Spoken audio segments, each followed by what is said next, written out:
Well, there was also this game called Aiden Chronicles: The First Mage, which leads you to believe that they had plans to make more.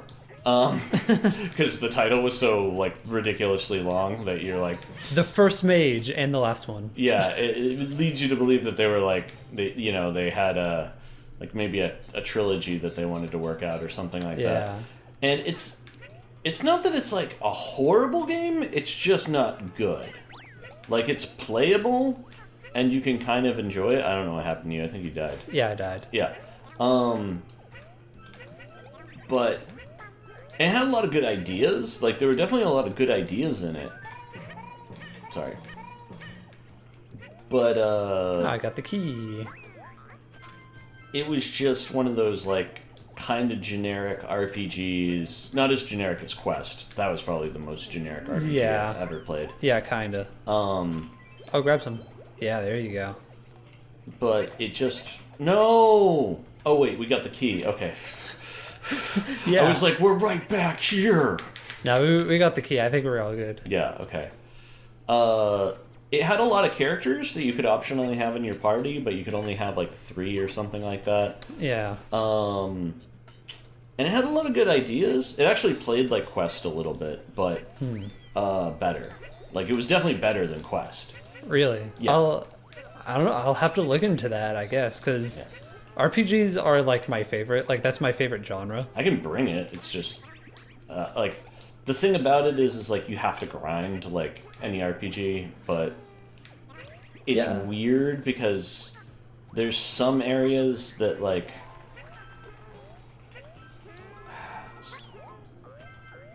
there's some enemies in the game that are just so OP. Oh, okay. Like, they're just so OP that, like, you're, like... I actually beat the last boss of the game using the insta-death wand. You can... What? Yeah, you know how you're not supposed to be able to do that? Yeah, most games, whenever there's, like, a death spell or whatever, it's always like, well, you can't use this on bosses. Yeah. Yeah. And I had an insta-death wand that I got, like, halfway through the game, and I never used... because I was always like, when am I ever going to realistically use this, right? Right. And then I get to the final boss, who, by the way, looks kind of like a ripoff of Mother Braid from Metroid 64. Metroid, Super Metroid. Oh. Metroid 64. Sorry, Metroid, Super Metroid. And, oh, okay.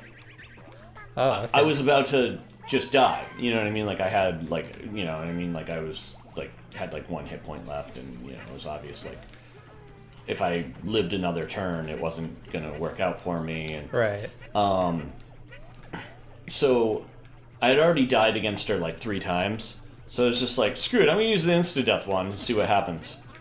It was just like, bloop, bloop, bloop, bloop, bloop, bloop, little skulls go around her and that kind of thing. Yeah. And then it's like, you beat the game. I was like... Wow, okay. So, Aiden Chronicles, life hack for that game, keep the insta-death wand that you get from the Necromancer's area or whatever, or the fiery, like, area. That reminds me of a, there's an optional boss in Final Fantasy 13. Yeah. Where it has, like, a 1% chance of, you can do, like, an instant death thing on it. There's, like, a 1% chance. And I wanted to really beat the optional boss because it gave you some, like, crazy powerful, like, piece of equipment or something. Yeah.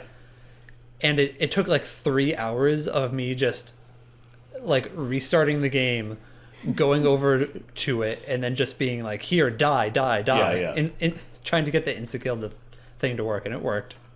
And I think it overall saved me a ton of time because, like, the piece of equipment I got was probably worth, like, that much time in, like, if I were to just grind. Yeah. So yeah, that was interesting. But I think, like, the insta-death thing,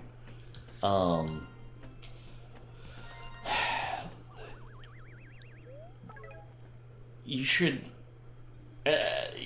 just program it into your game that it can't work on the final boss. Yeah, probably. It was just one of those things where I was like, okay, here we go. The other thing about the game that I didn't like was the story felt like it was moving really slow. And then you get to this point where everything happens so fast. And you're like, wait, what now? So the pacing is really weird? The pacing is super weird in Night in Chronicles. It's like slow, slow, slow. And then out of nowhere, this necromancer shows up and he's like gonna fight you. But because you kill him, I don't know, whatever, it triggers some events and things happen like way too fast from that point forward where you're just like, oh, like I thought there was another... I thought there was an... No, wait. Just, there were... Oh, and there's this one optional area that isn't... that if you do it, it accelerates the rate of the game, and... It was just so weird. It was such a bizarre game. It's a poochie. Oh, also, there was like an ally that can join your party, but he turns on you, and I picked him. So that was kind of terrible. Jump poochie. Because all of your characters are optional, like all the guys that can join you along the way. Right. And there's this one ally towards the end of the game that you can get, and I was like, oh yeah, I want a bard in my party. That's cool. And then he's like, whoa, I was just screwing with you. And it's like, you know, it would have meant more if you were, like I wasn't emotionally invested in him. I only had him for about, 30 minutes before he turned on me. I'm like, wow. Oh, are we supposed to lead the dog? Yo, dog, get this. Jump. Jump. Jump, doggo, jump. Jump. I want to get this thing we don't need. Jump. Wait, Jump. Dad, I'm not good luck. Jump. Try jump. coming over to where I am. Yeah. No. Oh, I know. We'll both stand here, and then... Right now he's conflicted. Okay. He's just like, which Yoshi do I follow? Seems to be following me. Yeah, come over here, so he'll probably jump and grab that for us. There we go. Ah, that's a good one. What do those do? They're like collectibles. I forget what they actually do. So they're just pointless. Okay. I think if you get enough of them, they unlock certain things, like optional stuff you can do. But yeah, we don't need them. I just kind of wanted them. Okay, so have you played Final Fantasy VII? Yeah. Okay, all the way through. Yeah, the whole thing. Okay. The one with Cloud and stuff. Yeah. Yeah, that one. So people have been debating on whether or not it's okay to spoil stuff in that game. Yeah, I think it's okay to talk about spoilers freely unless somebody specifically says, hey, I haven't played it yet. Yeah. Because it's spoilers are really weird because it's okay, obviously not everybody can play every game. Yeah. So Where's my tongue? Oh, sorry, my fingers are in the wrong spot. Where's your tongue, Trevor? I think it's in your mouth. Yo, dog. I'm dead. Sorry. Okay, I'm just gonna teleport to where you are. Yeah, so it's okay, so Final Fantasy VII, it's pretty old. Yeah. So it's you shouldn't have to tiptoe around spoilers, but at the same time, it's it's really old, so... Not everybody's played it. Yeah, because it's I haven't played every RPG ever. Yeah. But I kind of want to. Yeah. And ain't nobody got time for that. So for example, I haven't played Chrono Cross, but I really want to play Chrono Cross. I just don't have time for it because I have a bunch of other games to play too. Yeah. So it's if you know I haven't played Chrono Cross and you spoiled it for me, that would just be wrong. But if you were just kind of talking about it freely, then I can't really be that upset because it's a pretty old game. Spoiler alert, the combat system's kind of lame. Oh, yeah? It's not horrible, but it's not as good as Chrono Trigger. Chrono Trigger had, a great combat system, and they're yeah, we ain't gonna do that.